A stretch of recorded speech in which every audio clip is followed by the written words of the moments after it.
کے پاس wide range کے nuclear weapons ہیں.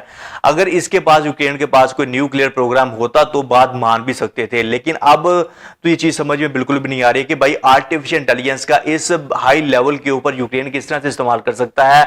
اور اس کے پیچھے ہاتھ جو ہیں وہ نمبر 1 کے اوپر تو اسرائیل ہے کہ اس کی بیک اپ کے اوپر جس نے ویل ٹرینڈ جو ہو چکا ہے اور آرٹیفیشل انٹیلیجنس کو استعمال کیا جا رہا ہے اس کے بیک اپ کے اوپر, کہ فرنٹ کے اوپر یوکرین کو رکھا ہوا ہے اور بیک سائڈ کے اوپر اس کو اسرائیل جو ہے وہ ساری کی ساری پلاننگز کر رہا ہے, اس کو جو ہے وہ پروموٹ کر رہا ہے, اس کا جو ریموٹ ہے وہ اسرائیل کے ہاتھ میں ہے. اور اس کے بعد امریکہ بھی کھلے عام آ کر کہتا ہے کہ ہم یوکرین کی سپورٹ کرتے ہیں, یوکرین کی حمایت کرتے ہیں, اور رشیا کے خلاف جو ہے وہ یوکرین صحیح کر رہا ہے.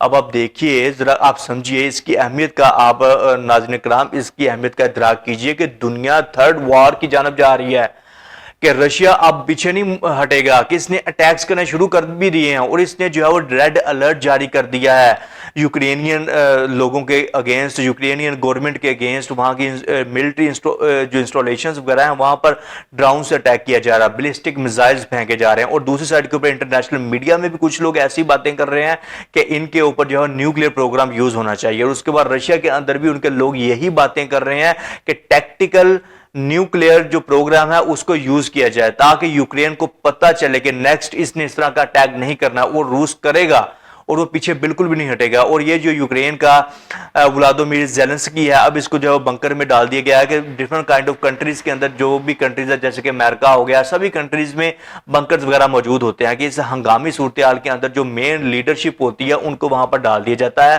کہ کسی وقت بھی جو ہے وہ جو متبادل کنٹری ہے, اور یہ ڈر بھی ہوتا ہے ان کو کہ بھائی ان کے پاس نیوکلیئر پروگرامز ہیں, اگر انہوں نے یوز کر لیے تو پھر ہم کہاں جائیں گے. اب آپ دیکھیے کہ یوکرین کا کیا حال ہونے والا ہے. آپ کو جو بھی اپڈیٹس وغیرہ ہوں گی آپ کو اس چینل کے توسط سے ملتی رہیں گی. سو ایٹ دی اینڈ میں یہی کہوں گا کہ بھائی بہت خوفناک صورتحال پیدا ہونے والی ہے. روس پیچھے کبھی بھی نہیں ہٹے گا اور روس ریٹیلیٹ کرے گا. اگر 40% روس کا نقصان ہوا ڈیفنس سسٹم کا, تو یوکرین کا جو نقصان ہوگا نا وہ 80+ ہوگا. کامنٹ کیجیے گا اپنی رائے کا اظہار. اس ویڈیو کو دیکھنے کا آپ کا بہت شکریہ. آپ کے کامنٹس لائکس ہمارے لیے بہت امپورٹنٹ ہوتے ہیں. میں ہوں آپ سب کا عدیل عثمان.